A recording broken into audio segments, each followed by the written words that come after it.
AEW's video game Fight Forever is back for Season 4, which means I'm back as well to do my AEW Fight Forever seasonally review and talk about the new season, the new characters, the new maps, all the new features, and everything that has changed in the game.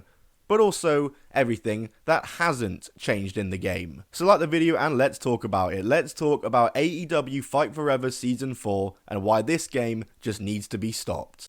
I went ahead and bought myself the AEW Fight Forever Season 4 pass for just over $20. I'm probably one of about 10 people to buy this. And the Season 4 pass includes 3 new playable AEW wrestlers, 2 new maps, a new tournament mode, and more. I also recently and finally upgraded to a PS5, and unfortunately, this meant I had to buy the full game again. Ouch. But great news for AEW Fight Forever, guys, because not only do we have the Season 4 pass, but we also have the Elite Beat and Stadium Stampede expansion. AEW Fight Forever Elite Beat and Stampede expansion is free to all AEW Fight Forever players and features 5 new music tracks and 20 new skins. A very special thank you to the fans that made AEW the fastest growing wrestling promotion. Wow, another freebie for the fans. How incredibly generous of AEW Fight Forever to give that to us. We are so lucky. Anyway, let's just take a look at AEW Fight Forever Season 4, alright? Let's just look at it. And the first thing to notice, as always with a new AEW Fight Forever season, is the main menu. We got a new color scheme, we got new wrestlers featuring on the menu, and all of them are up to date, and there's nothing even slightly out of date in this menu that makes 0 sense being included.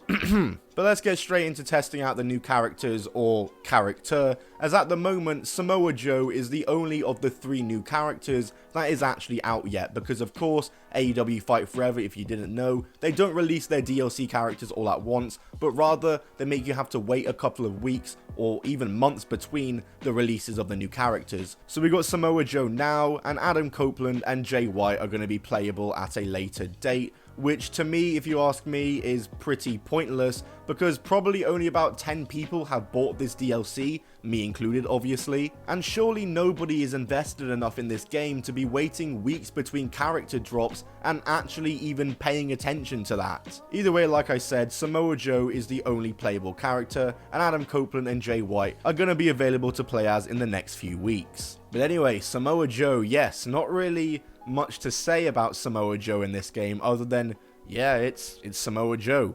His moveset is good, he plays like Samoa Joe, he looks like Samoa Joe, it just literally is Samoa Joe. I don't really know how else to review this character in the game. I went ahead and played as him in the game, and I thought I'd try to kill 2 birds with 1 stone by using the new Samoa Joe character on the New Japan Shrine map, which is the new map that got dropped. No, not the New Japan Shrine map, just the Japan Shrine map. Don't get confused with New Japan, the wrestling promotion. There is no Forbidden Door crossover going on. So the map is called Japan Shrine, and you probably noticed it in the background during this exploding barbed wire match. However, if you play this game, you can't exit the ring during this match. You would know that, and that means I wasn't able to explore the map fully, but luckily for me, I managed to glitch outside after the explosion, and so we could explore the map in full uninterrupted. And you know, it sure is a Japan Shrine, don't really know what else to say again. It looks nice, but it's just a backdrop. And it's a pretty big map too, like there's a fair bit to walk around, but it's just nothing really. Like I said, it's just a backdrop. And listen, it's completely fair to have not expected it to be more than that, but I would have liked at least one interactive or unique element. You know, for example, the beach map they released for Season 3 was a really cool map. It was actually pretty awesome. It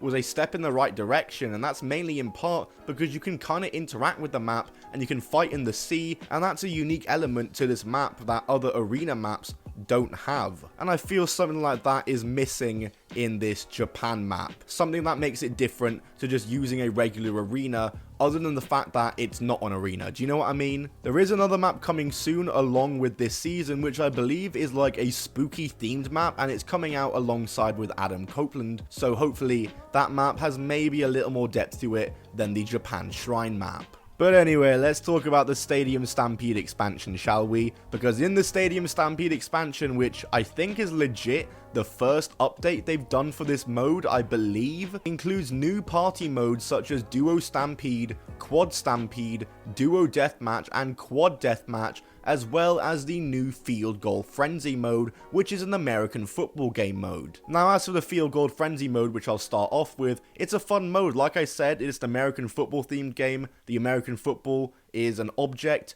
in the game. Yes, I'm saying American football because that's what the sport is called. And they've basically incorporated that into a 5v5 kind of game where it's just like an American football game but on the Stadium Stampede map's field. And I will say, it's a fun mode. I enjoyed playing it, but it has the same issue as every other aspect of this game in that it's about fun for a week at most before it just kind of gets boring. And obviously, when I tried to play this game, I was the only actual player in it. The rest were all bots, so this game mode clearly isn't going to be sustainable in the slightest. And then the new duos and quads mode that they have, yeah, it's nice that they have these new squads modes in this game, but it's truly nothing to write home about. Nice one that you added it, but realistically this should have been in this mode from the start. It is very much the norm for Battle Royale games to have duos and squad modes. This is nothing to be hyping up and acting like it's free because it's a thank you to the fans. No, it's free because charging for this would have been an insult. The fact they're trying to sell it as an extra DLC to say thank you for making us the fastest growing wrestling product, I don't even get that. Just include it in the game and don't say anything about it. You don't need to make a big deal out of a release and saying thank you to the fans. It's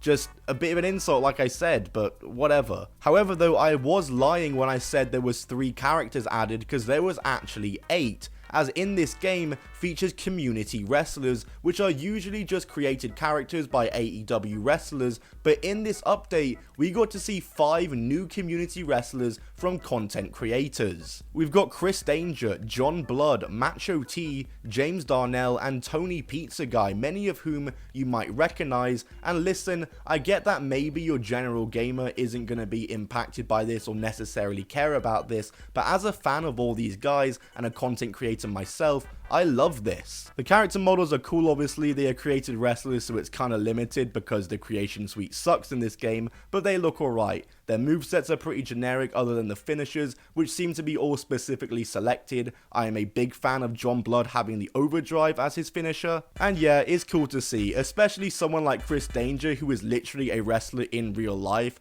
so this is kind of one extra real wrestler in the game. But yeah, man, to me, this is the best part of the Season 4 update. Overall, it's pretty disappointing. Samoa Joe, Jay White, and Adam Copeland are all good additions, but not enough to justify $22. And the stuff that came along with it in the Season 4 pack, like the Japan map, doesn't make it any more worth it. And whatever the other map is that's coming out soon won't help either, no matter how good it is, because $22 is just too much. It's as simple as that. I'll always review these new seasons fairly, I'll tell you what I like and don't like, but the same criticism I'm always going to have are that these passes aren't anywhere near worth forking out $20 for, and if anything, should just be completely free. But hey, luckily I can get the absolute bargain that is the AEW Fight Forever Ultimate Edition, which I believe just dropped recently, and hey, it includes the game and extra bonuses such as all the season passes included, and wow, it's only $100. Bro,